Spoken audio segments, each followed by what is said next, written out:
Welcome to Value Plays Only, where Laboratory Maniac is just a 2-2 blocker. Today we have Dan playing Etali, Primal Conqueror. This deck wins by casting Etali early and often. He can win with Food Chain or any of his opponent's win cons.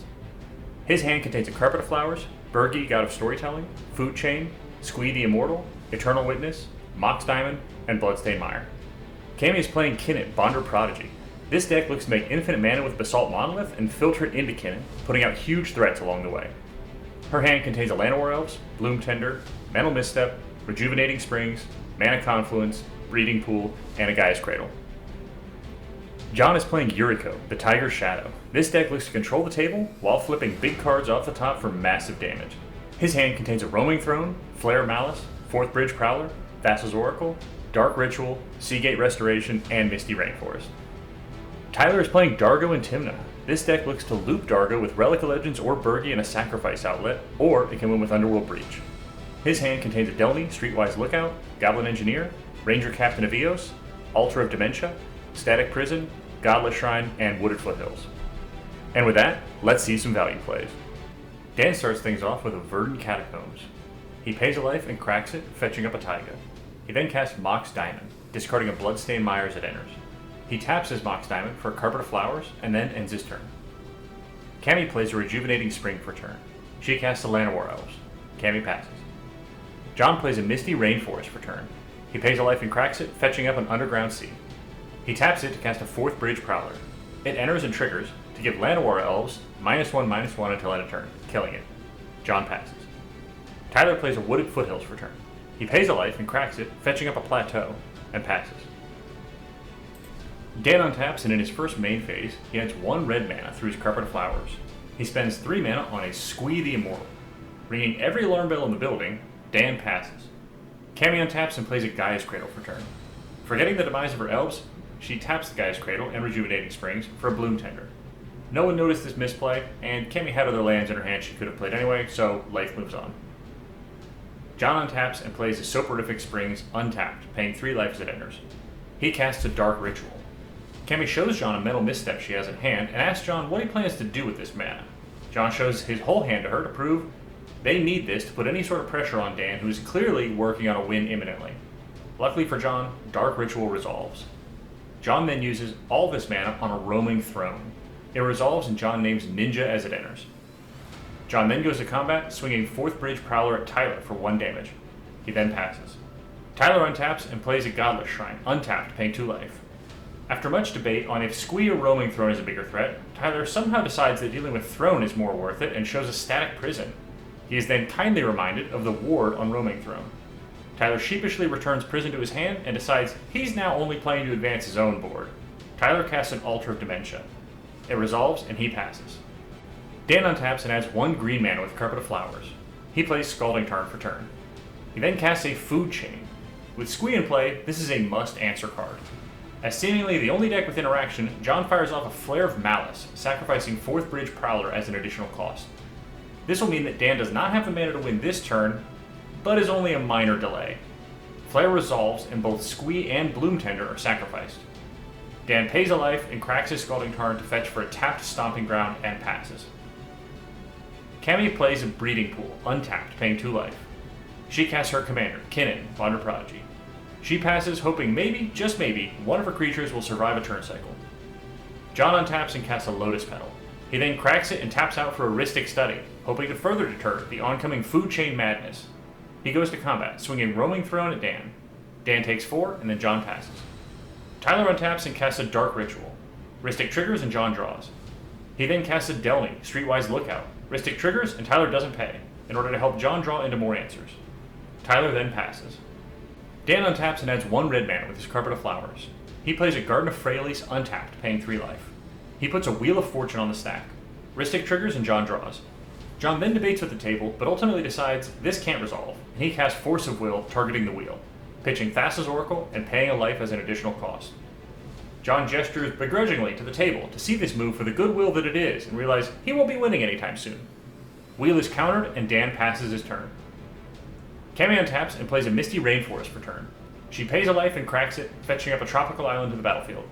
She then taps 3 mana to cast Basalt Monolith. Suddenly, all eyes leave Dan's board for the first time this game. Ristic triggers and John draws. Cammy then presents a loop of tapping Basalt for 4 mana through Kinnan and using 3 mana to untap it. In this way, she makes infinite colorless mana. She uses some of this to cast an Arcane Signet, paying for Ristic.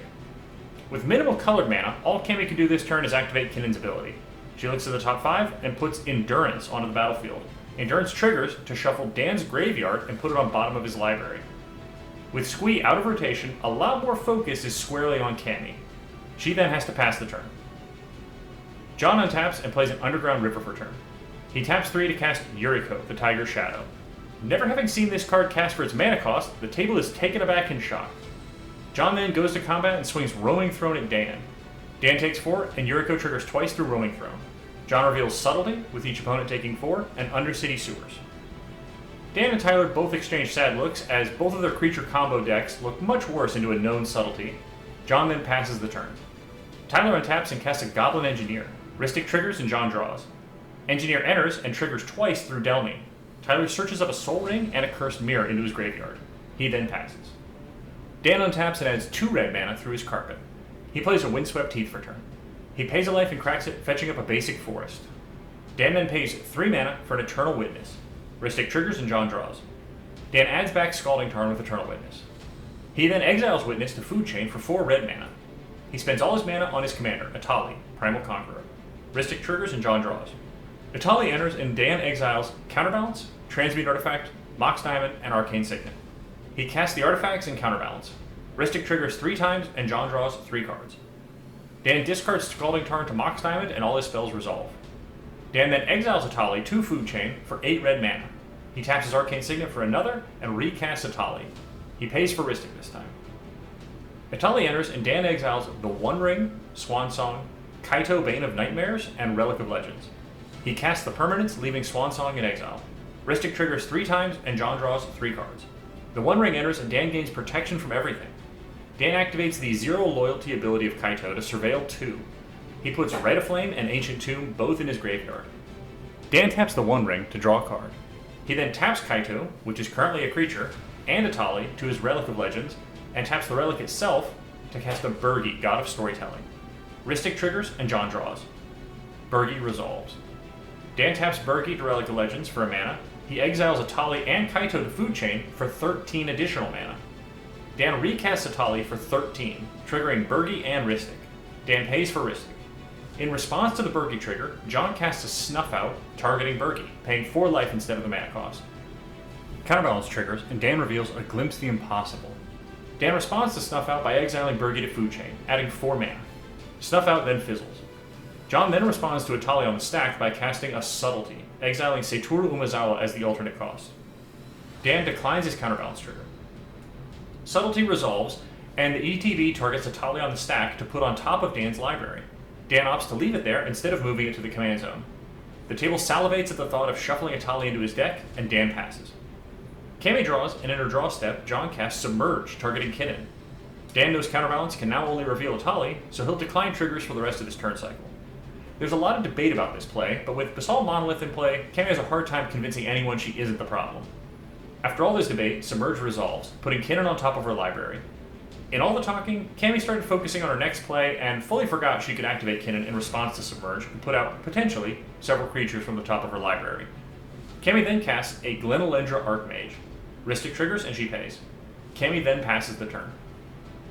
John untaps and plays a Mana Confluence for turn. He goes to combat and swings Roaming Throne and Yuriko at Tyler. Tyler blocks Yuriko with Delney and takes 4. Yuriko triggers twice due to Roaming Throne. In response to both triggers, John casts a Vampiric Tutor. Cammy responds before John has finished saying Vamp with a Mental Misstep. John points out that this card can only eliminate Dan, who is poised to try and win again on his turn, but with 2 commanders locked in libraries, no one's John's friend right now. Ristic triggers and Cammy pays. Misstep resolves and Vampiric Tutor is countered. The first Yuriko trigger resolves and reveals a Limb Duel's Vault, with each opponent losing 2. This is an incredibly tempting card, but with 3 mana showing and only 1 flip left, it won't kill the table, and John doesn't think it's worth risking Glenelendra's Wrath. The second trigger reveals Tainted Pact, with each opponent losing 2.